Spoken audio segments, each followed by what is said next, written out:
एक महत्त्वाची बातमी आहे। सूरज चव्हाण यांना वाचवण्याचा प्रशासनाचा बनाव असल्याचं विजय घाडगे यांनी म्हटलंय। मारहाण प्रकरणामध्ये सूरज चव्हाण यांनी रात्री जामीन घेतलाय अशी माहिती सूत्रांनी दिलेली आहे। सूरज चव्हाणांना मध्यरात्री बोलवत पोलिसांनी मेहरबानी का दाखवली असा सवाल देखील घाडगे यांनी विचारला। तर मारहाण आम्हाला झाली, पोलिसांनी मारहाण करणाऱ्यांना संरक्षण दिलं असं विजय घाडगे म्हणाले।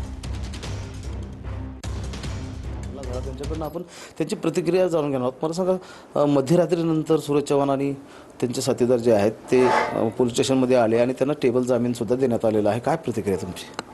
हा सगळा बनाव आहे।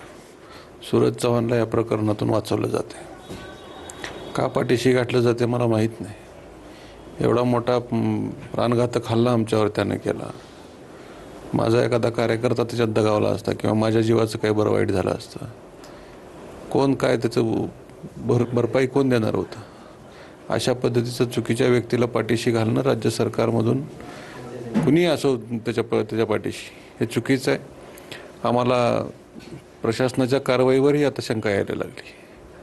अहो, आम्ही पहिल्या दिवसापासून म्हणतो प्राणघातक हल्ला आहे। त्याच्या हातात फायटर होतं, त्याच्या हातात लोखंडी कडे होते, त्यांनी खुर्ची उचलून माझ्या डोक्यात घातली। जीव मारण्याच्या उद्देशानंच त्यांनी ते आले, त्या ठिकाणी आले। तटकरे साहेबांना निवेदन दिल्याच्या नंतर अर्ध्या तासाचा पण ती गॅप आहे।